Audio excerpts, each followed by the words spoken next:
Welcome back. Yusuf, मैं आपकी जानिब आना चाहूँगी। इस वक्त आईसीसी बीसीसीआई पर जिस तरह से तनकीद हो रही है और मार्क बुचर की अगर हम बात करें, नासिर हुसैन की बात करें, इन्होंने जिस तरह से ये क्लियर किया है कि बांग्लादेश के साथ ज्यादती हुई है, आपको लगता है कि इसके बाद भी आईसीसी की जो पॉलिसीज़ हैं उन पर कोई फ़र्क पड़ सकता है? देखें, कल रात वज़ीर-ए-आज़म शहबाज शरीफ साहब ने भी क्लियर कर दिया कि पाकिस्तान किस वजह से उसने इंडिया का बाइकाट किया।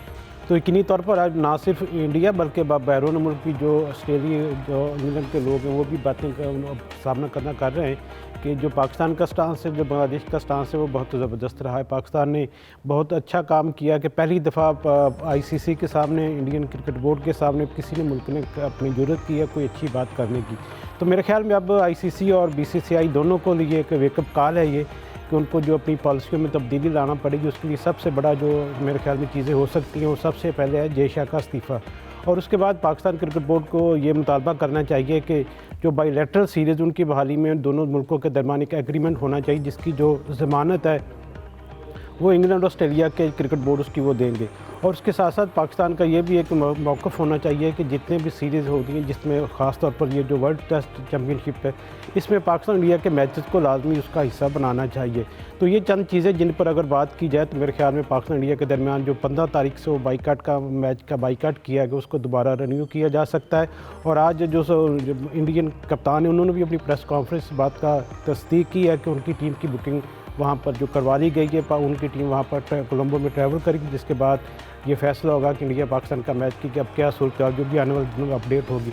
लेकिन एक बात ये वाज़ेह है कि पाकिस्तान के मौक़िफ़ को पूरी दुनिया में सराहा जा रहा है इस वक्त। बिल्कुल सलीम, जय शाह से इस्तीफा कौन लेगा? 16 में से 14 वोट आपके खिलाफ पड़े हैं बांग्लादेश के, आप तो बिल्कुल तन्हा हैं। और जैसे कल सलीम भाई बात कर रहे थे कि डॉलर्स की पट्टी तुमकी आंखों में बंदी पड़ी है, ये कौन उतारेगा? आप देखें ना, कल को कोई इवेंट हो, अगर पाकिस्तान होस्ट कर रहा हो, कौन खड़ा होगा पाकिस्तान के साथ? बिल्कुल। तो और ये कल भी पॉइंट रेज किया गया था कि जिस तरह से फैसला आया 14-2 के तनासुब से, क्या सिर्फ किसी न्यूट्रल बंदे का, दीगर क्रिकेट बोर्ड में से कोई बंदा अगर अथॉरिटी की पोजीशन पर आता है तो क्या तब भी उसकी आंखों से वो डॉलर की पट्टी उतर सकेगी और वो ये फैसले जो हैं वो हकीकत पसंदाना और जो सिचुएशन की डिमांड है उसके अकॉर्डिंग कर सकेगा? सलीम साहब, इसके साथ साथ अगर दीगर इस तरह से बोर्ड्स जो हैं वो भारत जाने से गुरेज करें, आपको लगता है कि कोई रेवेन्यू पर असर आ सकता है या फिर ये जो न्यूट्रल वेन्यू का रुझान है इसको बढ़ा सकता है? देखिए, कोई और मना नहीं करेगा, सबको पैसे चाहिए, पैसे मिल रहे हैं। आईपीएल के लिए प्लेयर्स रिलीज करते हैं, उसके पैसे मिलते हैं। बायलैटरल सीरीज होती है, उसके पैसे मिलते हैं। लेकिन सवाल जो यूसुफ से बातें की हैं वो बातें बहुत अच्छी हैं, लेकिन रियलिस्टिक यूँ नहीं है कि ये सिर्फ 15 तारीख तक की बात है। 15 फरवरी का मैच अगर पाकिस्तान खेल लेता है, फिर इंडिया की आंखें जो है वो यहीं माथे पर अपने आ जाएंगी, फिर कोई बात करने को तैयार नहीं होंगे। जो रियलिस्टिक एक बात हो सकती है वो ये हो सकती है कि आप अगर खेलना है मैच तो कि आप बांग्लादेश के जो क्रिकेट बोर्ड है, जो उनकी क्रिकेट टीम है, उसको पूरा शेयर दें वर्ल्ड कप का, कि अगर वो खेलने आते तो उनको इतने पैसे मिलते, और अगर फर्स्ट राउंड तक रहते तो इतने पैसे मिलते, और उनके प्लेयर्स हैं उनको जो बनता सारा उनका शेयर पूरा दे।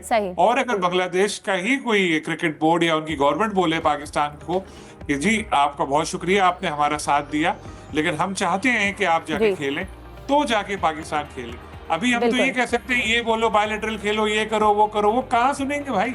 15 तारीख के बाद तो वो आपसे बात ही नहीं करेंगे।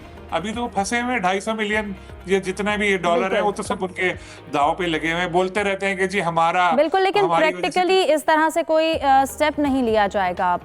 वक्त की कमी का सामना है। मुफाज, मैं आपकी जानिब आना चाहूँगी।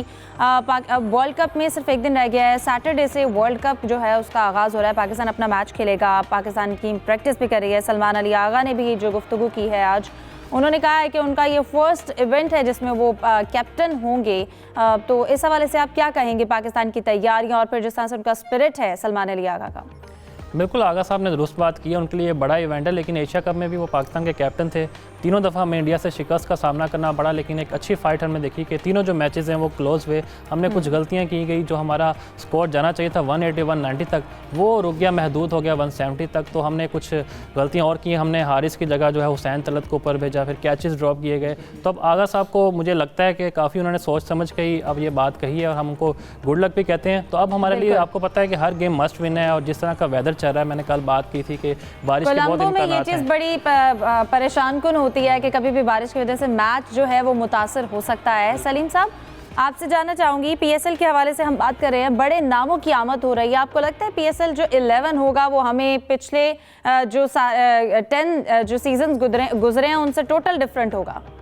बिल्कुल डिफरेंट होगा, क्योंकि जो 2 नई टीमें आई हैं उसकी वजह से जोशो खरोश वैसे ही बढ़ गया है। यूजुअली इस वक्त सन्नाटा होता है पीएसएल पे जब कोई इवेंट से 2-1 महीने पहले, लेकिन यहाँ तो बड़ी अच्छी हाइप बन गई है। प्लेयर्स के बारे में आ रहे हो गए, 7-7 करोड़ 4 प्लेयर्स को हमारे मिल रहे हैं, और अंडर द टेबल तो और भी पैसे मिल रहे होंगे बहुत सारे प्लेयर्स को जिनको रिटेन किया है, वरना सब के ऑफर्स लेकर आ रहे थे, अपने पैसे बढ़वा रहे थे।